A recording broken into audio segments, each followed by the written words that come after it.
He was trained as a jurist in Islamic jurisprudence, otherwise known as Sharia law.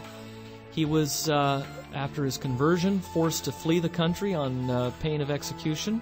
He came to London and has now come to us to be with us on the White Horse Inn, and it's a real pleasure to have him on the program.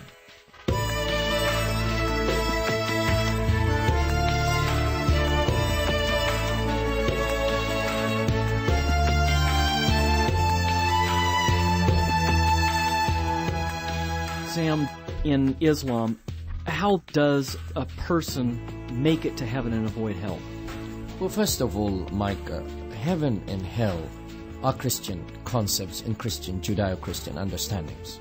That's just a biblical vocabulary. It doesn't occur in Islam. Islamic understanding, to them, heaven is a very foreign concept. It is a paradise, not heaven, where they would have pleasure. In paradise, according to the Qur'an, there are rivers of alcohol, rivers of wine, rivers of pure milk. Making up for not being able to have it on earth? Yes, because on earth you need to be sober. You need to pray 5 times a day. But in the drink in paradise, maybe not intoxicating. According to Surah 47, verse 15, there will be rivers of alcohol, rivers of pure water, rivers of milk, rivers of honey. They would be flowing. Every kind of meat that a man can desire, freshly cooked, everything, fruit of every kind. And then, of course, they would have virgins, absolutely beautiful virgins. And they would always remain virgins. They would always remain pure. And they were there to appease the faithful ones. And this is called Hur al-Ain. And these virgins are special creation, especially created for the faithful ones. Added to that, the Qur'an says, Wildan mukhalladun, perpetually fresh, young boys, not exceeding the age of about 14 at its maximum, who are there for the enjoyment of the faithful ones. Allah apparently understands an alternative lifestyle. So that is as far as how to make it. Of course, this is all Quranic.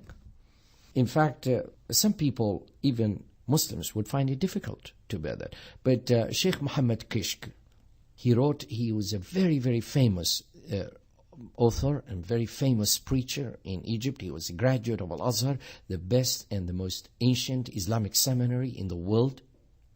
And he wrote a book on this issue of the homosexuality, and particularly the boys in paradise and so on. That book was banned by the Egyptian government. He went to the Supreme Islamic Court, and the Islamic Court at the Al-Azhar, all the scholars gathered together, they examined his book, and they said, everything that he has described in that book, in terms of paradise, in what and how, in what way they would have their sexual relationships, it is all valid as far as they were concerned. And so this is the highest Islamic authority. It is indisputable, and that's a final word from them. So there you go.